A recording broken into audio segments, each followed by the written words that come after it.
What is going on, everybody? We are a week away from the launch of the Edge of Fate, as well as all of the insane changes coming to armor and to build crafting.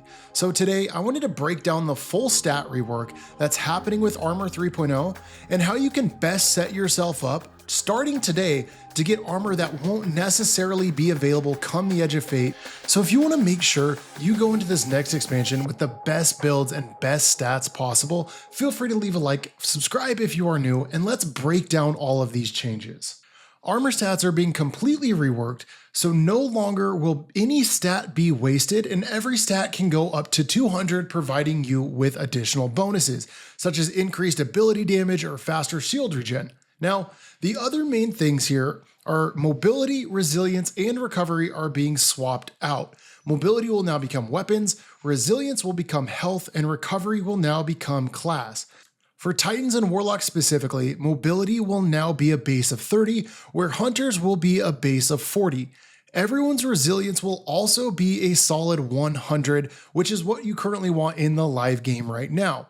Now, recovery is going to be equivalent to 60 in the live game currently, so of course building into your health stat will not only help out your resilience, but your recovery as well. Now, the remaining three stats are going to be strength, which is now going to become melee, discipline, which will now be called grenade, and intellect, which is now going to be super. But what are these new stats and what exactly do they do? Starting with weapons, anything from 1 to 100 will improve your reload speed as well as your handling. And of course, it's also going to improve damage against minor and major combatants for anywhere from 0% to 15% for primary and special, and 0 to 10% from heavy. Now, anything from 100 to 200 will grant you a chance for ammo bricks to contain more than usual ammo. It's also going to provide improved damage against boss combatants as well as guardians. For PvE, that is 0 to 15% against bosses with your primary and your special, and 0 to 10% for your heavy. Now, PvP is going to be 0 to 6% bonus weapon damage against players, which I don't think is essentially going to move the needle all that much, but it might help out in terms of forgiveness, in terms of body shots or range. Now for health, anything from 1 to 100 will grant you 0 to 70 healing when you pick up an Orb of Power, as well as grant you 0 to 10% flinch resistance. Anything from 100 to 200, your shields will begin to recharge 0 to 25% more quickly, and take 0 to 50% less time to fully recharge, as well as 0 to 20 additional shield capacity versus combatants. So if you build into 200 health, we're going to basically be the most resilient and have the best recovery possible, which is a really nice thing, having recovery and resilience essentially tied into one stat.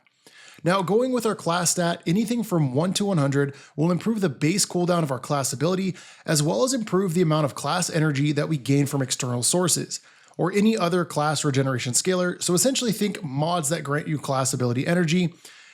We'll have an increased chance from 0 to 100. Now, anything from 1 to 200 will grant us 0 to 40 HP of an overshield in PvE and a 0 to 10 overshield in PvP just by casting your class ability, which might not seem like a lot, but hey, it might help you survive in a pinch. Now, the duration of this overshield will be determined by the ability that you're using. Your dodge and your thruster overshield will last for 5 seconds, and for your barricade as well as your rift, it's going to last for 10 seconds.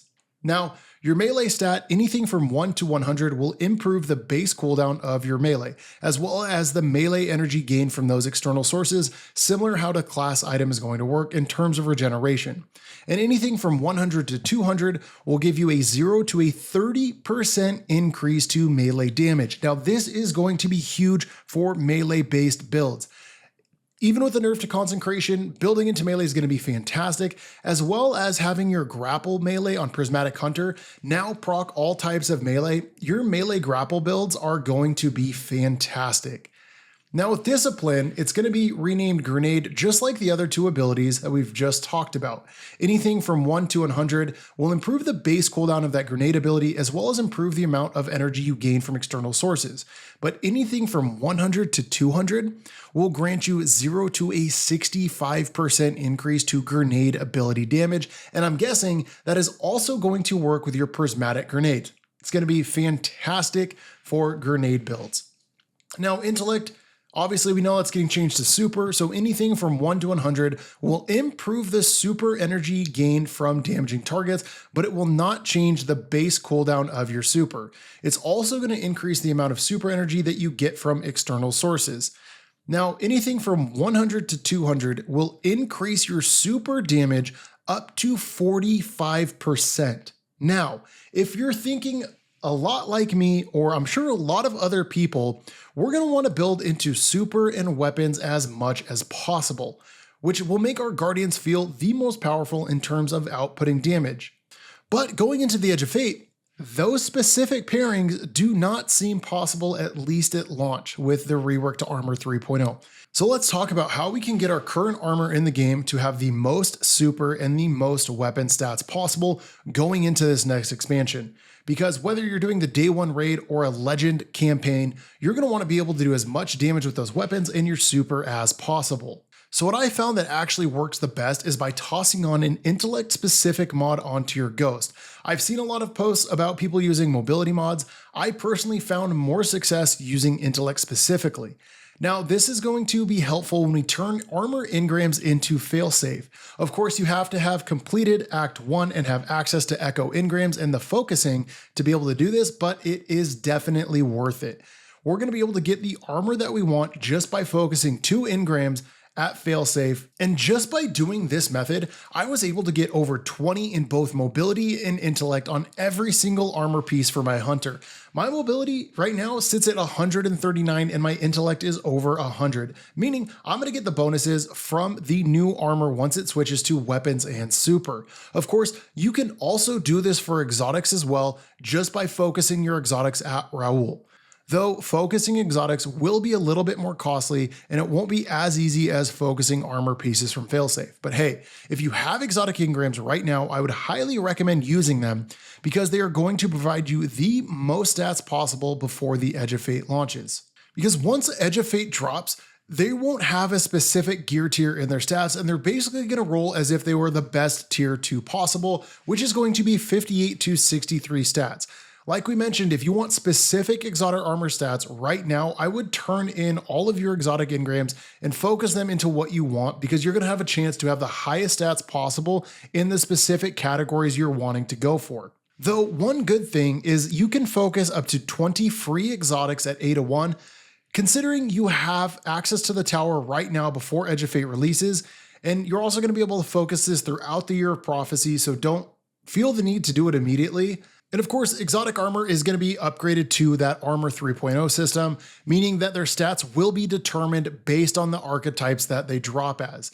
They're also going to have the new Masterwork system, as well as drop with full mod energy by default, meaning you're going to have fully modded new Masterwork and archetype exotics. Hopefully, throughout the time, Bungie will find a way to give us higher tiered exotics.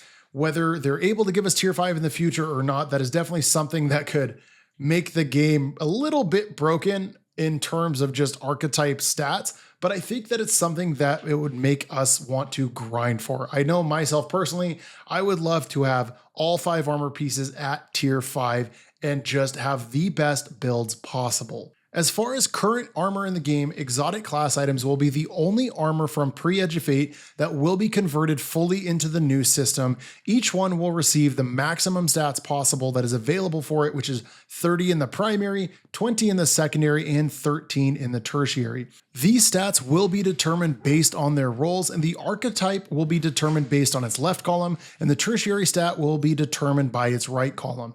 The only downside to this change is you can no longer upgrade these to Artifice Armor. I don't know if they're going to change that in the future. I wouldn't be surprised if they don't, but we'll just have to wait and see. Now, new armor isn't the only change that we're getting in terms of full stats or what's going to affect our builds in general. There's going to be some prismatic specific changes to fragment slots because of the changes to aspects. It's looking like most of your aspects, if not all of them, are going to only offer 2 prismatic fragment slots. And yes, it is a little bit of a nerf to Prismatic, but I don't think overall it's going to vastly change how good Prismatic actually is in the game. In preparation for this change, with my Prismatic builds, I've only been running 4 fragments on every single build, and I've really not noticed a huge change at all on how viable Prismatic actually is in in-game content. So a little bit of a nerf, but I don't really think it's overall a big deal. So right now is the only time we can really build into specific stats that we want. So go turn in your exotics to Raoul for the specific exotic armor that you want, and go target farm those Echo Engrams at failsafe. These are some monumental changes in terms of just stats and build crafting overall, and it's something we really haven't seen since Forsaken. I think at the end of the day, the stats are going to be extremely helpful and really going to help diversify the ability that you have into build crafting. Getting rid of mobility, resilience, and recovery at the end of it, I think is a really good change because now I don't have to focus on putting 100 mobility into my hunter, 100 resilience into my titan, or 100 recovery into my warlock, which seemed necessary for every single activity. This is going to open up a slew of other build opportunities, whether they are a ton of fun or game-breaking meta. So if you're looking for any more changes in terms of build crafting and what it's going to look like going forward, feel free to check out the video linked below. And if you're looking for some new builds come the Edge of Fate, once all of these changes come into the game, look no further than right here because we are going to be creating as many build videos as possible, focusing on the changes and how they interact with each other, as well as the featured exotic armor pieces and the featured exotic weapons, plus the new gear benefits that are coming with the Edge of Fate with new armor and new weapons.